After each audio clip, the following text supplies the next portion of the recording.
ආයිබෝවන් කියලා පිළිගන්නවා කීඩා ලෝලිය ඔබ සියලු දෙනාම. මෙවර IPL තරගාවලියේ ගෲප් ස්ටේජ් වටේ 8 වෙනි තරගය චෙන්නයි සුපර් කිංස් කණ්ඩායම සහ රොයල් චැලෙන්ජර්ස් බැංගලෝර් කණ්ඩායම අතර චෙන්නයි MA චිදම්බරම් ක්‍රීඩාංගණයේදී පැවැත්වුණා.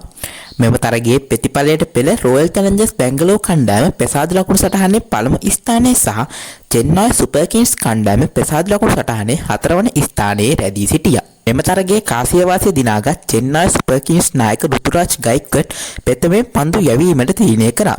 චෙන්නයි සුපර් කිංස් කණ්ඩායම නියෝජනය කරමින් මතීෂ පතිරණව ප්ලේන් එක්සයකට ඇතුළත්ව තිබූ අතර රොයල් චැලෙන්ජර්ස් බැංගලෝර් කණ්ඩායම නියෝජනය කිරීමට නුවන් තුෂාරට මෙම තරගයේදීද හැකියාවක් ලැබුණේ නැහැ. පළමුව පන්දුවට පහර දීම සඳහා පිටියට පැමිණි රොයල් චැලෙන්ජර්ස් බැංගලෝර් කණ්ඩායමේ ආරම්භක පිටිකරුවන් වන පිල් ෂෝට් සහ විරාට් කෝලි එක්ව පළමු කඩුල්ලට පන්දු 30කින් ලකුණු 45ක ශබ්දතාවයක් පිහිටුවා. නූර් අහමඩ්ගේ පන්දුවක් හමුවේ පිල් ෂෝට් ප්‍රතිෂ්ඨ ස්තම්භ කිරීමකට හසු කරගත් MS ධෝනි සමත් වීමත් සමග රොයල් චැලෙන්ජර්ස් බැංගලෝර් කණ්ඩායමේ පළමු කඩුල්ල බිඳවැටුණා. පිල් ෂෝට් ඇවී යන විට පන්දු 16කින් ලකුණු 32ක් ලබාගෙන සිටියා. රොයල් චැලෙන්ජර්ස් බැංගලෝර් කණ්ඩායමේ ලකුණු පුර ලකුණු 76ක්ව තිබියදී දෙව්දත් පඩික්කොල්ල ලකුණු 27කට දවා ගැනීමට රවිචන්ද්‍රන් අස්වින් කටයුතු කිරීමත් සමග රොයල් චැලෙන්ජර්ස් කණ්ඩායමේ දෙවන කඩුල්ලද බිඳවැටුණා. දෙවන කඩුල්ල පිටවැටීමෙන් පසු විරාට් කෝලි සමගින් පිටිය එක් වූ නායක රජත් පටිද දෙවන කඩුල්ලට පන්දු 27කින් ලකුණු 41ක ශබ්දතාවයක් පිහිටුවීමට කටයුතු කරා. 13 වෙනි පන්දු වාරයේ ක්‍රියාත්මක කර නූර් අහමඩ් විසින් විරාට් කෝලිව ලකුණු 31කට දවා ගැනීමත් සමග එම ශබ්දතාවය බිඳවැටුණා.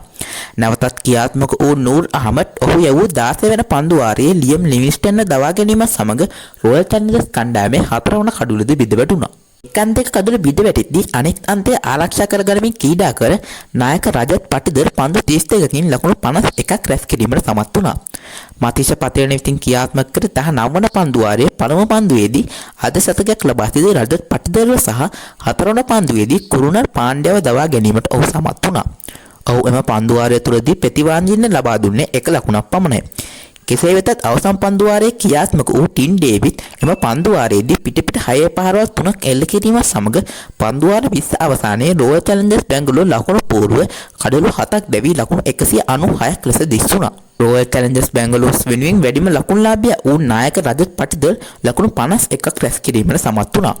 චෙන්නයි සුපර් කිංස් කණ්ඩායම වෙනුවෙන් නූර් අහමඩ් ලකුණු 36කට කඩලු 3ක්ද මතීෂ පතිරණ ලකුණු 36කට කඩලු 2ක්ද බෙද දැමීමට සමත් වුණා. ලකුණු 197ක ජයග්‍රාහී ඉලක්කයක් කබා යාම සඳහා පිටියට පිවිසි චෙන්නයි සුපර් කිංස් කණ්ඩායම ආරම්භයේ සිටම පීඩනයෙන් ලක් කිරීමට රොයල් චැලෙන්ජර්ස් බැංගලෝර් පන්දු යවන්නන් කටයුතු කරා. තරගයේ දෙවන පන්දු වාරයේ යවූ ජෝස් හැසල්වුඩ් විසින් එම පන්දු වාරයේදී චෙන්නයි සුපර් කිංස් කණ්ඩායමේ ආරම්භක පිටිකරුවන් දෙදෙනාව දවා ගැනීමට කටයුතු කරා.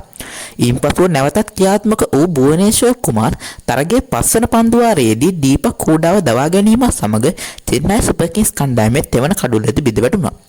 චෙන්නයි සුපර් කිංස් කණ්ඩායම පළමු පන්දු වාර 6 තුලදී ලබාගත හැකි වූයේ කඩලු 3ක් දැවී ලකුණු 30ක් පමණයි.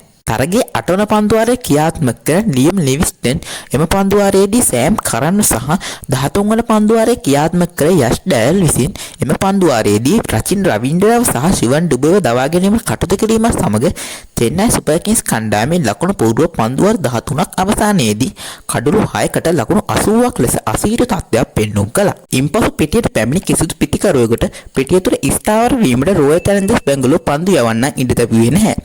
CSK ඉනිම අවසන් භාගයේදී රවින්ද්‍ර ජඩේජා පන්දු 19කින් ලකුණු 25ක්ද MS ධෝනි පන්දු 6කින් වේගවත් ලකුණු 30ක්ද රැස් කිරීමට සමත් වුවත් ඒ ජයග්‍රහණය සඳහා ප්‍රමාණවත් වූයේ නැහැ.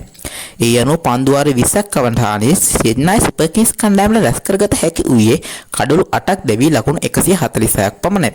ඒ අනුව එම තරගයෙන් ලකුණු 50ක විශිෂ්ට ජයක් රොයල් චැලෙන්ජර්ස් බැංගලෝර් කණ්ඩායමට හිමි වුණා. චෙන්නයි සුපර් කිංස් කණ්ඩායම වෙනුවෙන් වැඩිම ලකුණුලාභියා වූ රචින් රවින්ද්‍ර පන්දු 31කින් ලකුණු 41ක් රැස් කිරීමට සමත් වුණා. රොයල් චැලෙන්ජර්ස් බැංගලෝර් කණ්ඩායම වෙනුවෙන් ජෝස් හැසල්වුඩ් ලකුණු 21කට කඩලු 3ක් බෙද දැමුවා. තරගයේ වීරයා සම්මානයේ විශිෂ්ට ඉනිමක් ක්‍රියාත්මක කර රජත් පටිදර් හට හිමි වුණා. මෙම තරගයේ ජය ගැනීම සමග පිට තරග දෙකක් ජයගත් රොයල් චැලන්ජර්ස් බැංගලෝර කණ්ඩායම පෙසාද ලකුණු සටහනේ ප්‍රථම ස්ථානය හිමි වූ අතර චෙන්නයි සුපර් කිංස් කණ්ඩායම පෙසාද ලකුණු සටහනේ 7 වන ස්ථානය දක්වා පසුබැස්සා. ඉතින් IPL තරගාවලියේදී ඉදිරියේදී අලුත් වෙන තොරතුරු එසෙනි දැනගන්න ඔයා තාමත් මගේ channel එක subscribe කරලා නැත්නම් දැම්ම channel එක subscribe කරලා bell icon එක click කරලා තියාගන්න. එහෙනම් අදට මං ගිහින් එන්නම්. ඔබ සැමට සුබ දවසක්.